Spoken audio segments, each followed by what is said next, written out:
Kan di kampung kami itu ada cagar budaya, Pak. Yang mana cagar budaya ini berupa batu besar berdiri, tapi ada lukisan berbentuk topeng.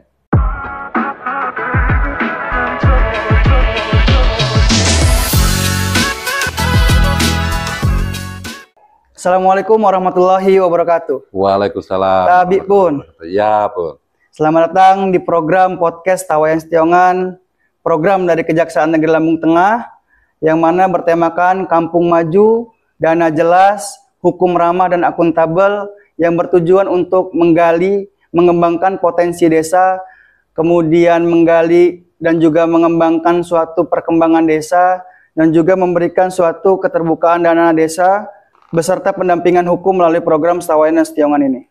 Kali ini saya kedatangan, kami Kejaksaan Negeri Lampung Tengah kedatangan Kepala Kampung dari Tanjung Ratu, Kecamatan Selagailingga, yaitu Pak Ali Sadikin. Ya, Pak. Sekaligus beliau ini merupakan Ketua Abdesi Kecamatan Selagailingga, ya Pak? Ya. Selamat pagi Bapak. Pagi, Pak. Bagaimana kabarnya Bapak? Alhamdulillah sehat. Alhamdulillah sehat. Bapak, nah kami mengundang Bapak ke sini Pak, merupakan suatu program dari Kejaksaan Negeri Lampung Tengah, yang mana memberikan suatu pembelajaran dan informasi kepada semua masyarakat maupun khususnya kepala kampung untuk jangan takut, jangan ragu datang ke Kejaksaan Negeri Lampung Tengah. Karena biasanya stigma untuk datang ke Kejaksaan Negeri Lampung Tengah itu pasti salah, pasti dicari-cari kesalahan dan juga melakukan tindak pidana, Pak. Ya. Nah, sekarang kita rubah polanya, kita ingin mendekat ke jaksa, khususnya mendekatkan diri kepada masyarakat, kita bisa berbincang, kemudian bertukar pikiran, dan juga kita berdialog supaya memberikan suatu pendampingan penyuluhan hukum. Sebelum kita lebih lanjut, Pak, bisa nggak Bapak jelaskan kepada kami, Kejaksaan Negeri Lampung Tengah dan para penonton, mengenai profil singkat dari Kampung Tanjung Ratu, Pak? Bisa, Pak. Pertama-tama saya ucapkan Assalamualaikum warahmatullahi wabarakatuh. Perkenalkan diri saya, nama saya Ali Sadikin, saya Kepala Kampung Tanjung Ratu, Kecamatan Selagailingga, Kabupaten Lampung Tengah, di mana kampung kami berada di ujung bagian barat Kabupaten Lampung Tengah, yang mana kampung kami Tanjung Ratu berbatasan langsung dengan Kabupaten Lampung Utara dan Kecamatan Abung Pukurun, tepatnya Desa Pukurun Udik. Adapun luas wilayah kampung kami Tanjung Ratu luas sejumlah 2.500 hektar. Adapun jumlah penduduk di kampung kami berjumlah 2.345 jiwa, yang terdiri daripada jumlah penduduk laki-lakinya 1.186 jiwa dan jumlah penduduk perempuannya 1.159 jiwa. Adapun batas-batas wilayah Kampung Tanjung Ratu, bagian utara berbatasan langsung dengan Pukurun Udik, bagian selatannya berbatasan dengan alam yaitu Wai Pengubuan, bagian timurnya berbatasan dengan Kampung Negeri Agung ataupun Jalan Provinsi, bagian baratnya berbatasan dengan Kali Pasir. Nah, dari 2.345 jiwa itu Pak, mata pencaharian dari Kampung Tanjung Ratu itu apa sih Pak? Dan potensi-potensi unggulan yang dimiliki Tanjung Ratu itu apa? Boleh kami disampaikan Pak? Iya Pak. Mayoritas warga masyarakat Kampung Tanjung Ratu yang berjumlah 2.345 jiwa ini adalah bertani Pak. Bertani, beternak. Nah, adapun jenis pertaniannya ada dua macam, yaitu pertanian perkebunan tanaman kerasnya berupa karet dan sawit, sedangkan pertanian pulau hijaunya berupa singkong dan jagung, Pak. Adapun warga masyarakat juga ada yang berternak, perorangan, ada yang memiliki sapi 8 ekor, bahkan sampai 10 ekor, dan kambing 10 sampai 20 ekor, tapi sifatnya pribadi punya warga masyarakat, Pak. Bukan pemilik perusahaan dan lain sebagainya ya Pak ya? Bukan, jadi milik masyarakat ya Pak? Iya, milik masyarakat. Nah, dari potensi-potensi itu, ada nggak Pak kayak dari pariwisatanya di Tanjung Ratu, kemudian dari kerajinan tangan dan lain sebagainya? Kalau untuk pariwisata belum ada Pak, adapun kemarin itu kampung kami dikunjungi oleh Dinas Pendidikan dan Pariwisata Provinsi Lampung, menyatakan di kampung kami itu ada cagar budaya Pak, yang mana cagar budaya ini berupa batu besar berdiri, tapi ada lukisan berbentuk topeng. Nah, jadi untuk sementara ini di daerah situ dijadikan tempat sakral, yaitu dijadikan pura Puncak Sari oleh saudara Agama Hindu, kita ya. agama Hindu, Pak, yang ada di Kampung Tanjung Ratu khususnya. Nah, potensi-potensi itu harapannya bisa dikembangkan, dikelola lagi, Pak, supaya menjadi pemicu perkembangan dan juga pemasukan bagi kampung Siapa? Tanjung Ratu. Siapa? Asal pengelolaannya dan juga manajemennya transparan dan juga akuntabel ya, Pak. Iya, siapa? Nah, bicara pemasukan kampung, Pak. Tahun ini dana kampung yang didapatkan oleh Tanjung Ratu itu berapa dan juga ada nggak pemasukan dari sumber lain? Untuk sementara belum ada, Pak. Belum ada. Ya. Jadi total dana kampung yang diterima oleh Tanjung Ratu berapa, Pak?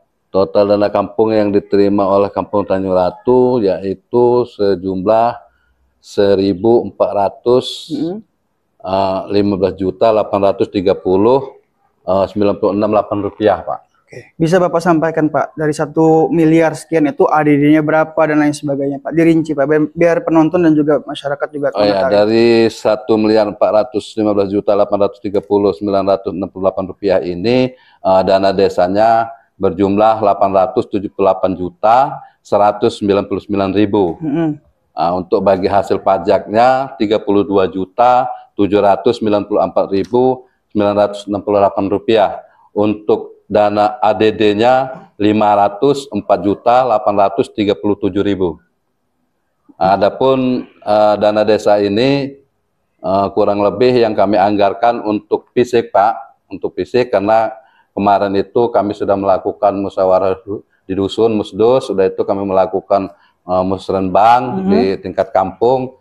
Ternyata kami bersepakat untuk menganggarkan ambulans siaga kesehatan, Pak, karena mengingat kampung kami itu paling ujung untuk akses ke puskesmas maupun ke rumah sakit itu jauh, Pak. Dan kendalanya di kampung kami kalau udah sore itu nggak ada angkutan lagi, Pak. Angkutan umum. Jadi seperti angkot, bis itu sudah nggak ada di kampung kami, Pak. Apalagi kalau untuk akses menuju kabupaten, Pak. Memang kalau dari pagi juga nggak ada, Pak. Sulit kalau nggak bawa motor maupun mobil pribadi nggak bisa kita nyampe ke kabupaten. Itu, Pak. Nah, itu harapannya supaya nanti bisa menjadi rame ya, Pak, untuk transportasinya supaya memudahkan kecamatan Selagai Lingga, Kampung Tanjung Ratu itu kemanapun aksesnya itu mudah dan juga ada ya, Pak. Yang penting ada dulu ya, Pak. Iya, itu harapan kami, Pak. Kemudian apa, Pak, program prioritas dari anggaran dana desa itu selain ambulan? Ada lagi nggak, Pak? Ada, Pak. Karena dari 14 kampung yang ada di Kecamatan Selagai Lingga ini, kebetulan kampung kami Tanjung Ratu yang belum memiliki PAUD, Pak. Pendidikan usia dini, Pak. Belum ada, jadi sisa daripada kami anggarkan untuk ambulan siaga kesehatan, itu kami anggarkan untuk pembangunan PAUD, Pak, di PAUD kampung. Jadi program prioritas tahun ini adalah ambulan dan PAUD ya, PAUD. Pak, ya? Adapun sisanya kurang lebih sekitar 40 juta sekian, itu kami anggarkan untuk sumur bor, Pak. Sumur bor ya? Iya, untuk fisik, untuk dana desa tahun 2025 ini. Nah, alhamdulillah sudah berjalan, Pak.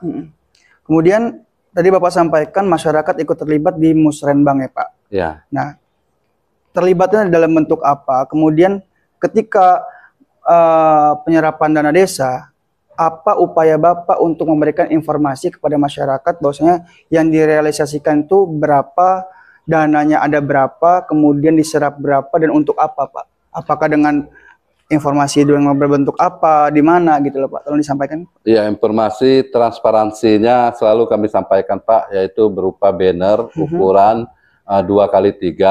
Di situ kami cantumkan realisasi dana desa tahun 2025, di situ sudah tercantum semua, Pak, untuk fisiknya berapa, untuk pemerintahannya berapa, untuk sosial pelatihan sosial masyarakatnya berapa. Nah, itu sudah kami cantumkan semua. Dan untuk tahun 2024 yang sudah lewat, Pak, kami cantumkan juga penyerapannya. Kami buatkan juga papan informasi transparansi seperti transparansi banner itu, Pak. Di situ apa-apa yang sudah kami laksanakan, apa yang sudah terserap, Pak. Jadi masyarakat bisa melihat di balai kampung, di balai kampung berupa banner medianya, banner media, Pak. Nah, transparansi itu perlu Bapak jaga selaku kepala kampung supaya semua pihak dalam menjalankan proses pelaksanaan penyerapan anggaran dana desa itu Pak, tidak terjadi penyimpangan. Yang pertama, kemudian semua pihak merasa punya kontribusi dalam perkembangan kampung. Yang paling penting juga adalah masyarakat kepercayaan tetap terjaga kepada kepala kampung dan untuk kemajuan kampung itu sendiri tentunya Pak ya. Nah, kemudian dalam pelaporan dana setelah Bapak penyerapan anggaran dana desa kan pasti dilaporkan Pak. Pak. Baik sisi administratif, kemudian dari sisi pelaporan fisik dan penggunaan aplikasi Pak. Nah, itu apakah ada kendala ataukah ada masukan dan lain sebagainya yang ingin disampaikan kepada kami Pak? Untuk kendala sementara ini nggak ada Pak. Paling kalau sekarang ini kan karena kita pelaporannya berupa online Pak. Nah, jadi paling kami terkendala di masalah sinyal, kadang-kadang bagus, kadang-kadang enggak. Dan yang jelas, yang selalu timbul permasalahan yaitu kami waktu di Monep Pak. Karena waktu di Monep pihak kecamatan sama kami konsultasi ke PMK itu selalu hasilnya nggak sama gitu loh Pak. Ya ada. Kenapa itu Pak? Ada selisih Pak, karena ya setiap pemeriksaan itu pasti hasilnya itu selalu nggak sama nggak Pak. Pas ya Pak? Iya nggak pas Pak.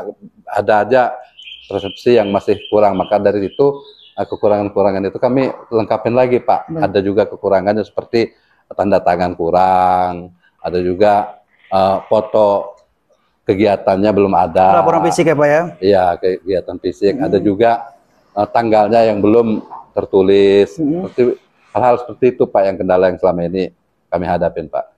Nah kemudian Bapak sudah mengetahui belum Pak perihal Kejaksaan Agung, lebih tepatnya Kejaksaan Lampung Tengah memberikan suatu aplikasi namanya aplikasi Jaga Desa Pak? Sudah tahu Pak. Nah, Jaga Desa itu Pak sebenarnya tujuannya hanya untuk kepentingan desa itu sendiri atau kampung itu sendiri. Ya, Pak. Kenapa saya bilang begitu? Karena aplikasi Jaga Desa itu kan nanti ada kayak profil desa, kemudian APBD-nya berapa, BUMDes-nya apa, penyerapan anggaran dananya berapa, pelaporan pekerjaannya apa, bina sosialisasi desanya apa, ada laporan pengaduan dan lain sebagainya Pak. Di situ lengkap Pak.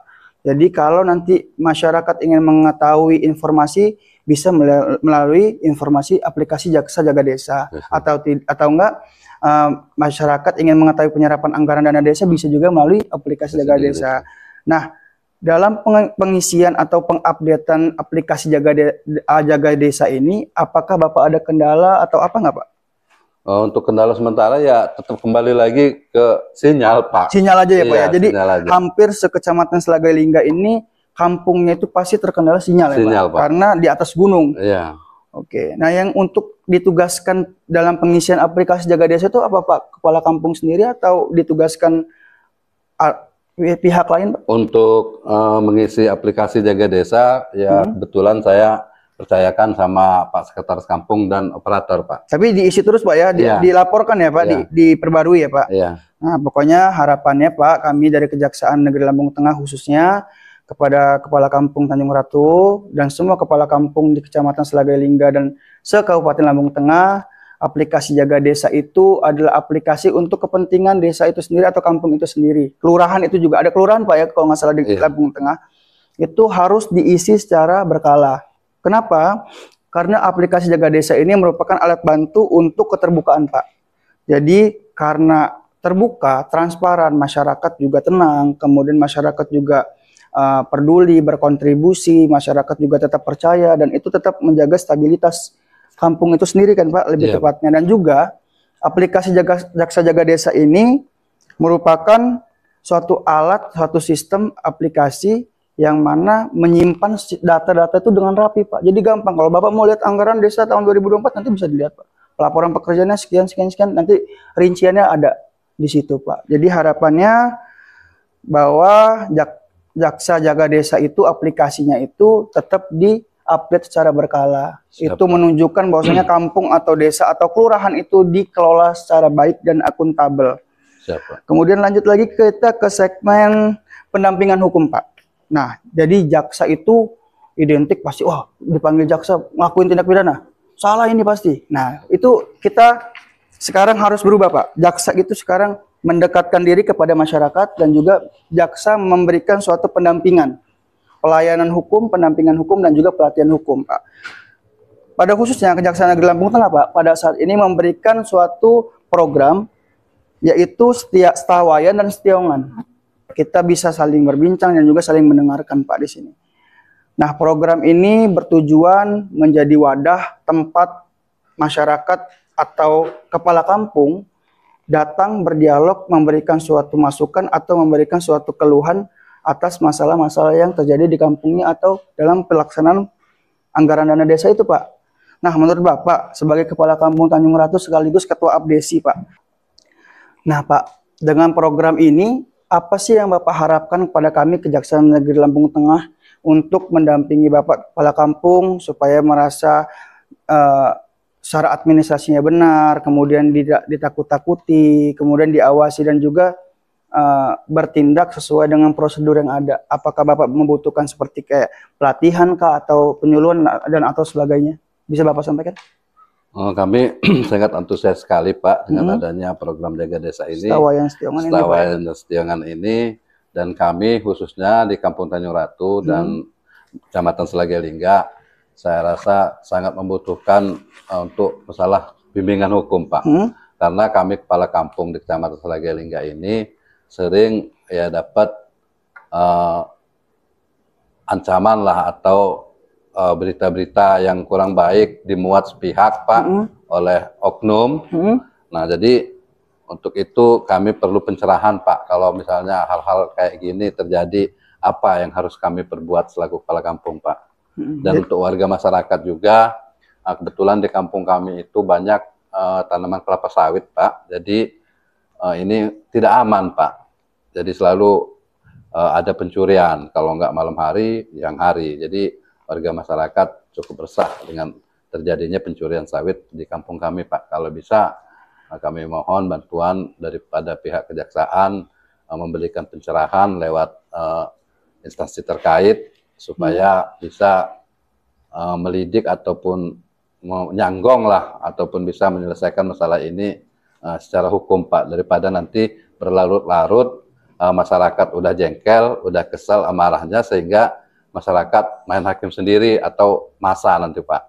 Jadi harapan saya selaku kepala kampung sangat besar sekali kepada pihak Kejaksaan Kabupaten Lampung Tengah untuk memberikan pencerahan masalah hukum di wilayah kami khususnya Kampung Tanjung Ratu Pak. Baik, dengan video ini, dengan podcast ini harapannya menjadi atensi bagi semua pihak, terutama pihak berwajib untuk lebih memaksimalkan lah ya Pak ya, iya, Pak, keamanan dan juga kenyamanan bagi masyarakat Kampung Tanjung Ratu khususnya dan juga Kecamatan Selagalingga ya Pak. Iya, Pak. Nah, di Kejaksaan juga Pak itu memiliki bidang perdata dan tata usaha negara. Ya. Di bidang ini juga bisa memberikan suatu pelayanan hukum, pelatihan hukum dan juga bantuan hukum. Nah, jadi untuk kepala-kepala kampung atau masyarakat khususnya boleh datang ke sini jika ada masalah dan ada kendala dalam hal apapun, mau konsultasi, mau minta penyuluhan dan meminta bantuan dan minta pendampingan, itu bisa ke Kejaksaan Negeri Lampung Tengah pada khususnya Pak. Nah Pak, ini terakhir Pak, saya minta dong Pak harapan Bapak sebagai Ketua Kampung atau Kepala Kampung dan juga selaku Ketua Abdesi Kecamatan Selagalingga Pak, mengenai keterbukaan kepala-kepala kampung sekecamatan Selagalingga mengenai terhadap pengelolaan dana desa dan juga harapan Bapak selaku Kepala Kampung Tanjung Ratu dan juga Ketua Abdesi sekecamatan Selagalingga terhadap Kejaksaan Negeri Lampung Tengah.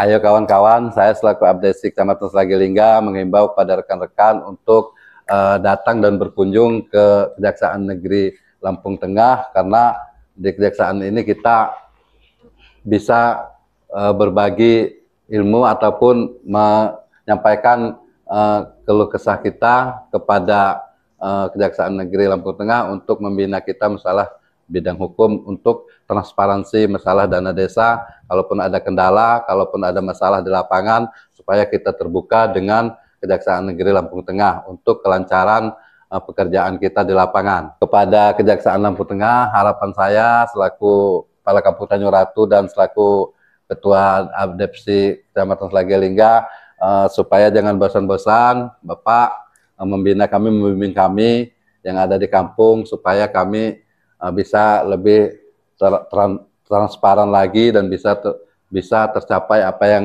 pemerintah cita-citakan transparansi masalah dana desa, jangan sampai ada penyimpangan. Baik, terima kasih banyak Pak Ali Sadikin selaku Ketua Abdesi dan juga selaku Kepala Kampung Tanjung Ratu, Kecamatan Selagalingga. Ya, Pak. Harapan kami, Kejaksaan Negeri Lampung Tengah menghimbau juga kami kepada seluruh masyarakat dan seluruh kepala kampung se-Kecamatan Selagalingga dan se-Kabupaten Lampung Tengah. Mari hadir datang ke Kejaksaan Negeri Lampung Tengah. Jika ada kendala, jika ingin berbincang, jika ingin berdialog, jika ingin berdiskusi, Kejaksaan Negeri Lampung Tengah hadir untuk masyarakat dan juga untuk kepala kampung se-Kabupaten Lampung Tengah. Dengan program Setawayan Setiawangan ini juga kami berharap agar kampung tetap berjalan sebagaimana mestinya, tertib, dan perangkat desa juga bekerja dengan aman dan tenang, pembangunan berjalan sesuai dengan harapan dan keputusan masyarakat beserta aparatur desa.